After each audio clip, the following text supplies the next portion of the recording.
नमस्कार, एक बार फिर आपका सबका अभिनंदन।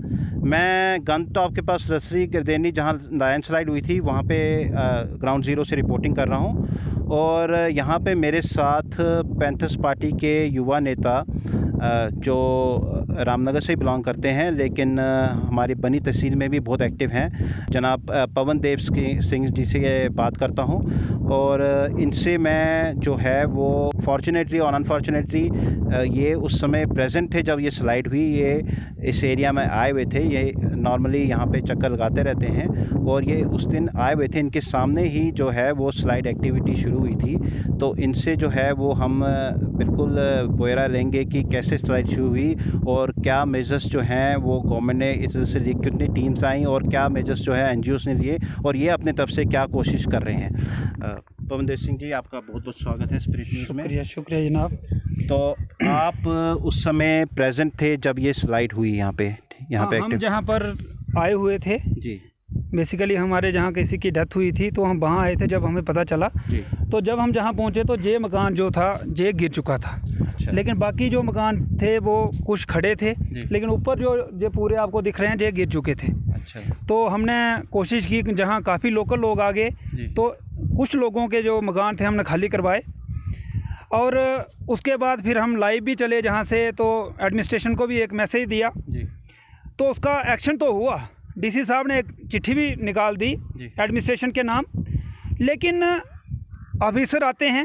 अच्छा। लेकिन जैसे आज हम जहाँ पर आए हमने लोकल से बात की तो हमें पता चला कि आज तक सरकार की तरफ से इनको कुछ नहीं मिला है। कितने दुख की बात है जी। कि आज ये लोग 26 गज जो हैं ये इफेक्टिव हुए हैं जी। तो इन लोगों को ऊपर से इतनी सर्दी है, जहाँ पर गंगटॉप में आप देख रहे हैं कि अभी इतनी धूप है फिर भी हमें सर्दी लग रही है, तो रात को इनका क्या हाल होता होगा। इनके जानवर कहाँ जाएंगे, वो कहाँ रहेंगे, उनको चराने के लिए कोई जगह नहीं है। और जहाँ हमने पता किया कि 280 कनाल लगभग जगह जो है जो ये लैंडस्लाइड हुई है। अच्छा, 280 कनाल की जो है वो जो लैंडस्लाइड हुई है। तो मेरा सरकार से, मेरा एलजी साहब से ये है कि जितनी इनकी स्लाइडिंग हुई है जहाँ, इनको एक अलग इतनी जगह दी जाए जो स्टेट लैंड है, क्योंकि स्टेट लैंड काफ़ी है इनके पास, तो इन लोगों के काम वो नहीं आएगी तो और किसके। जी बिल्कुल। और इनको जल्दी से जल्दी मकान देने चाहिए, क्योंकि अब सर्दी का मौसम है। जे अगर सरकार बोलेगी 1 साल के बाद बनाएंगे, 6 साल के बाद बनाएंगे, जैसे सदल वाला हुआ है, तो इनको क्या फ़ायदा है। तो जहाँ पर जो भी लोग आते हैं सिर्फ बातें करते हैं, और सरकार की तरफ से जब जैसे ऑफिसर आए एडिशनल डीसी साहब, लेकिन जहां डीसी साहब को भी आना चाहिए था मुझे लगता है, क्योंकि वो डिस्ट्रिक्ट के मालिक हैं तो उनका फर्ज बनता है कि अगर, लेकिन आज ऑफिसरों का ये हाल है कि जे राजा महाराजाओं की तरह जी रहे हैं, जे किसी की नहीं सुनने वाले। जैसे राजे होते थे लेकिन राजा महाराजा फिर भी अपनी पब्लिक की कहीं सुन लेते थे, लेकिन आजकल जब से ये यूनियन टेरिटरी बनी है तो हमारे ऑफिसर हजरात सुनते ही किसी की नहीं है, उनके पास टाइम ही नहीं है। तो आपको लगता है जो पॉलिटिकल एक्टिविटी, पॉलिटिकल सरकार नहीं है, उसका ये एक जो है मतलब ये उसका पूरा फ़ायदा उठा रहे हैं। अच्छा। क्योंकि इनको पूछने वाला कोई नहीं है जी। अगर कोई लीडर होता जी, अगर कोई कंसर्निंग एमएलए होता तो वो रातों रात यहाँ पर आता, क्योंकि उसको अपनी पब्लिक का पता होता है। लेकिन डीसी साहब है, उनको पता है 2 साल मैंने इधर रहना है, 2 साल के बाद और कोई डिस्ट्रिक्ट देखनी है, तो वो आराम तलबी अपने ऑफिस में करेंगे। लेकिन मैं चाहता था कि डीसी साहब जहाँ पर आएँ, इन लोगों की प्रॉब्लम्स जो हैं वो सुने और उनको पता चले कि ये लोग कितने प्रॉब्लम्स में हैं, और इन लोगों को लकड़ी अब चाहिए जी। और ठंड का मौसम आ गया है, और मैं सरकार से ये चाहूँगा कि इनको लकड़ी मुहैया कराई जाए, ज़मीन मुहैया कराई जाए। और आज तक जैसे इन लोगों ने बताया कि एसडीएम साहब ने एक ऑर्डर निकाला था कि इनको एक फ्री में राशन दिया जाएगा मार्च तक, लेकिन अभी तक वो भी नहीं मिला है।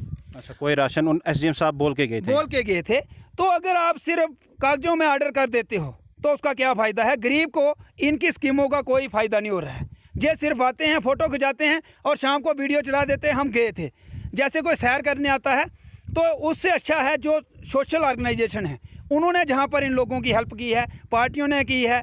जैसे प्रोग्रेसिव यूथ फोरम ने जहाँ पर सबसे पहले आकर इनको राशन दिया, उसके बाद बसंतगढ़ से कुछ लोग आए, उन्होंने कुछ दिया, फिर हर्षदेव जी आए, उन्होंने इनको कुछ दिया, गैसें वगैरह दी।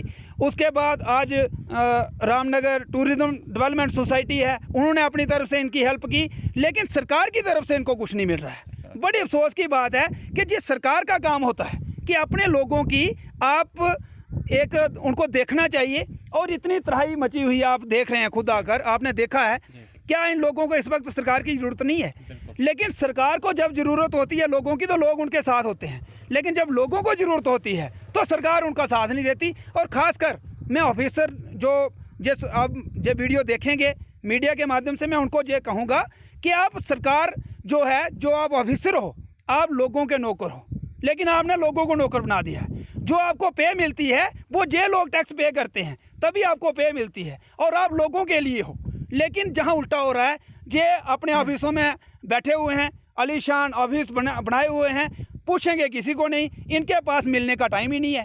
तो चलो, एक बात तो है कि सरकार को इसका जो है ध्यान लेनी चाहिए। एक बात मैं आपसे ये पूछना चाहता हूँ, जैसे हमारे सदल में स्लाइड आई थी तो उनको जो है, जिसको भी 5-5 मरले लैंड अलॉट हुई थी, तो आपको क्या लगता है कि 5 मरले जो सफिशेंट लैंड है एक गांव के लिए, जिसका इतना माल मवेशी होता है, या जिसकी 20 कनाल जगह है या 10 कनाल जगह है, 5 मरले में क्या वो अपने डंगर माल मवेशी के साथ और जितना इंफ्रास्ट्रक्चर होता है गांव में उसके साथ रह सकते हैं? तो आपको क्या लगता है कि कितनी एक आदमी को लैंड यहाँ कम से कम अलॉट होनी चाहिए ताकि वो अपना सर्कल शुरू कर सके? देखिए, जो इन लोगों को मुझे लगता है कम से कम 20-25 कनाल जगह इनके लिए चाहिए, क्योंकि इन्होंने अपने जानवर भी रखने हैं, खुद भी रहना है, और इन लोगों का सारा दारोमदार इस पे है।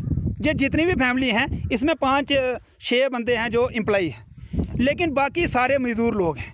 तो अगर इनकी ज़मीन भी चली गई, कमाने वाला कोई नहीं है, तो ये 5 मरले अगर ज़मीन इनको मिलेगी करेंगे क्या?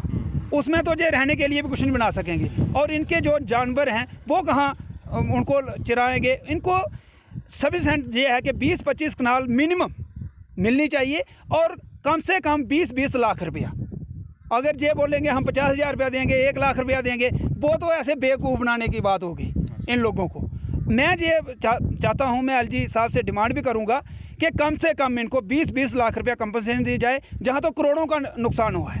जैसे जहाँ एक हमारे प्रिंसिपल हैं, मैं उनसे बात कर रहा था, वो बोल रहे थे मेरा 2 करोड़ का नुकसान हुआ है। जहाँ तीर्थराम जी टीचर हैं, उनका भी काफ़ी करोड़ों में नुकसान हुआ है। तो उनके लिए तो मुझे लगता है ये कुछ भी नहीं है, लेकिन जो गरीब लोग हैं उनको कम से कम 20-25 कनाल जगह दो और 20-20 लाख रुपया दो, इसलिए क्योंकि वो अपना रोजी रोटी चला सकें।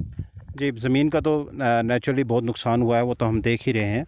तो आप ये नहीं लगता कि जब तक ये कोई पूरी एक्टिविटी शुरू नहीं होती, इनको कोई टेम्परेरी प्रीफैक्ट स्ट्रक्चर बना के राशन का इंतज़ाम किया जाए, यहाँ लंगर चलाया जाए, उस तरह का कुछ दिया जाए? टेम्परेरी ऑन द स्पॉट आपको क्या लगता है क्या करना चाहिए? देखिए, आज तक वो कार्रवाई होनी चाहिए। यह 15 दिन हो गए। हाँ, 15-20 दिन हो गए और मुझे ग्राउंड ज़ीरो में कुछ नहीं दिखाई दे रहा है। 15 दिन में आज तक सरकार की तरफ से इनको कुछ नहीं मिला। कितने अफसोस की बात है।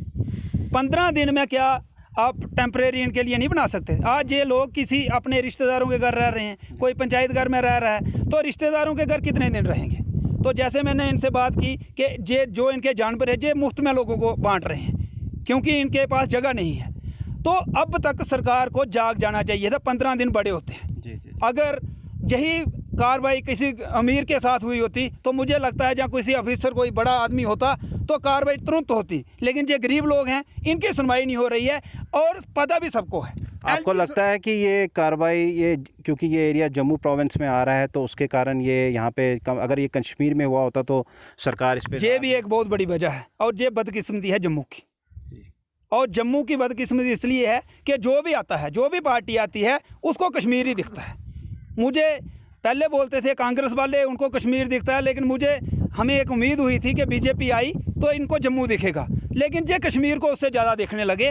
और जम्मू है जो जम्मू बिल्कुल इग्नोर किया जा रहा है आज तक, और जम्मू को इग्नोर इसलिए किया जा रहा है कि हमारे लीडरों में भी कमी है। जो हमारे लीडर यहाँ से जीत के जाते हैं वो बात ही नहीं करते हैं, और जो बात करने वाले हैं उनको ये लोग आगे आने नहीं देते हैं। तो इसलिए सरकार जो है वो कश्मीर को ज़्यादा देखती है और जम्मू को कम देखती है। तो जी ये साफ़ होता है कि जम्मू को इग्नोर किया जाता है और वो हम देख रहे हैं 20 दिन हो गए हैं और सरकार की तरफ से यहाँ कोई ना के बराबर एक्टिविटी है। मैं एक बार फिर ग्राउंड ज़ीरो से नितिन वैद, स्प्रेड न्यूज़, धन्यवाद।